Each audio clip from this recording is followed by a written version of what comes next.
तो अस्सलाम वालेकुम फ्रेंड, कैसे हैं? उम्मीद करता हूँ आप लोग अच्छे होंगे। तो फ्रेंड आज 104वां उर्स पाक जो आला हज़रत जी का है, तो फ्रेंड उन्हीं के मौके से आप लोगों का एक वीडियो पर रिटेंशन करने वाले हैं जो मुफ्ती अब्बास रजा मुरादाबादी वाले से होंगे, जो आला हज़रत और एक अतीम लड़के के साथ कौन सा वाक़या हुआ था।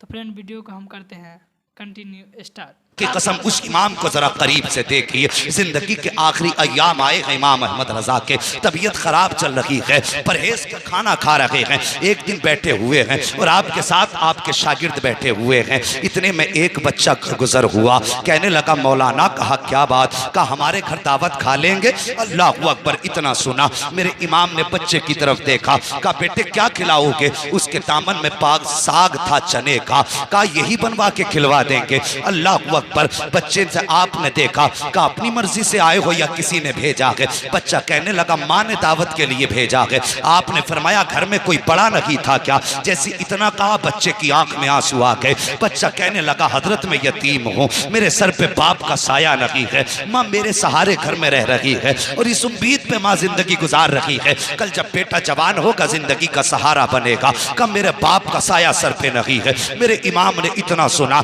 आपने बगैर सोचे समझे कह दिया बेटे हमें तेरी दावत मंजूर है, कब खिलाओगे? बच्चा कहने लगा माँ से पूछ के बताऊंगा। बच्चा फिर वापस आया, ये कोई दूर की बात नहीं है बल्कि बिहारीपुर पुलिस चौकी की बात है, उसी ढाल पे वो यतीम रहा करता था। बच्चा फिर सौदा गिरान आया, आके कहने लगा बड़े मौल साहब कहा क्या? मेरी माँ ने कहा है कल दोपहर की आपकी दावत है, कल दोपहर आके हमारे घर पे खाना खा लेना। अब सुनो इमाम अहमद रजा कौन है। अल्लाह अकबर, जब अगले दिन आया है, दोपहर का वक्त आया है, आपने अपने शागिर्द से कहा चलो कल जो बच्चा दावत करके गया था आज उसके यहाँ खाना खाने के लिए जाना है। जब पहुंचे हैं बिहारीपुर ढाल पे आला हजरत, वही उस बच्चे का मकान था। दरवाजे पे दस्तक दी, आवाज आई कौन? का बड़े मौल साहब आए हैं, कल दावत करके आए थे। इतना सुना बच्चा घर के अंदर से एक बोरिया लेकर के आया, टाट का टुकड़ा लाया, लाने के बाद आला हजरत की बारगाह में पेश किया। कहा लो मौलाना इसे बिछाओ और बैठ जाइए। घर के आगे स्लिप की जगह पर आला हजरत ने वो बोरिये का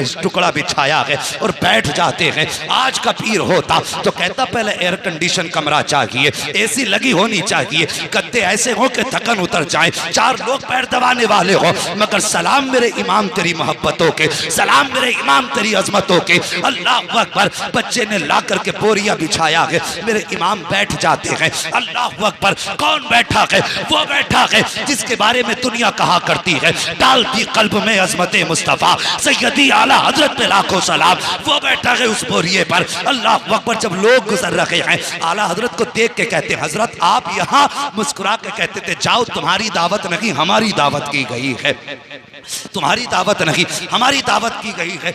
ये कह के आप वापस कर देते आने वालों को। जब वक्त आ गया खाने का, बच्चा अंदर से चने की रोटी लाया है और बेसन की रोटी चने का साग, और लाने के बाद रख दी है आगे। जैसी आगे आई है रोटी, आपके शागिर्द जो साथ थे कहने लगे हजरत जी आप देख रहे हैं ये बेसन की रोटी है, डॉक्टरों का हकीमों का कहना यह है अगर एक लुकमा भी आपने खाया तो ये आपके लिए जहर से ज्यादा खतरनाक साबित होगी। अब क्या करोगे? अल्लाह अकबर, मेरे इमाम बैठे हैं, बिस्मिल्लाह शरीफ पढ़ी है और उसके बाद आपने दुरूद पाक का विर्द किया है, और वो रोटी जो मेरे इमाम के लिए जहर थी आपने पहला लुकमा तोड़ा है और उसी रोटी को खाना शुरू किया है। तुम्हें क्या लगता है एक लुकमा खा के कहना पूरा कर दिया होगा? नहीं, आला हजरत ने खाना शुरू किया है। हर दिन आपकी रोटी, आपकी खुराक आधी रोटी हुआ करती थी, लेकिन आज आपने पूरी रोटी तनावुल फरमाई है, पूरी रोटी खाई है। आपके साथ जो शागिर्द थे कहने लगे मेरे इमाम तेरे राजों पे कुर्बान जाऊं, मगर बताइए तो सही, हकीमों ने सख्त परहेज बताया था, हजरत आपने पूरी रोटी क्यों खाई है? अगर एक लुकमा खा लेते तब भी दावत का हक अदा हो जाता, दो लुकमे खा लेते तब भी दावत का हक अदा हो जाता। मेरे इमाम ने अपने शागिर्द का चेहरा देखा, आंख में आंसू भर लाए, फरमाते हैं ठीक कहा तुमने, अगर एक लुकमा खा लेता तब भी उसकी दावत दावत का हक अदा हो जाता, लेकिन ये बच्चा यतीम है, सर पे बाप का साया नहीं है। अगर मैं एक लुकमा खाता शायद बच्चे के दिल में ख्याल आ जाता कि हम गरीब हैं, इसलिए मौलाना ने एक लुकमा खाया है। और अगर ये ख्याल आ जाता बच्चे का दिल टूट जाता, का मौलाना अहमद रजा मुस्तफा का आशिक है और मेरे नबी ने फरमाया है जो गरीब का दिल तोड़ देगा वो मोहम्मद का दिल तोड़ देगा, जो गरीब की दिल जोई करेगा वो मोहम्मद की दिल जोई करेगा। आला हजरत फरमाते हैं मौल साहब तबीयत सही रहे या बिगड़ जाए कोई फर्क नहीं पड़ता, अहमद रजा ये चाहता है कोई रूठे या ना रूठे लेकिन मदीने वाला मुस्तफा अहमद रजा से ना रूठे। नारे तकबीर, नारे रिसालत, उलमाए अहले सुन्नत, मसलके आला हजरत, मसलके आला हजरत, हजरत अल्लामा मुफ्ती हम्माद साहब किबला, हजरत अल्लामा मुफ्ती हम्माद साहब किबला। नारे तकबीर, नारे रिसालत। अल्लाहु अकबर। जहां गुफ्तार में सुन्नत थी वहां किरदार में भी सुन्नत थी। उन्होंने तबीयत की परवाह न की, मुस्तफ़ा की शरीयत की परवाह की। दावत देने यतीम आया था, इसलिए मेरे रजा ने अपनी जो खाना खाया उसकी दिलजोई के लिए परहेज की फिक्र न की।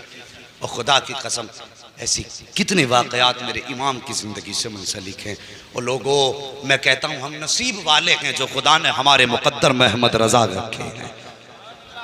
हाँ, नसीबों से मिला करते हैं। खुदा की कसम हम जो इश्क है ना सीने में, आज जो सब शायर कहते हैं, हर मोमिन कहता है नात खानी मौत भी हमसे छुड़ा सकती नहीं, कब्र में भी मुस्तफ़ा के गीत गाते जाएंगे।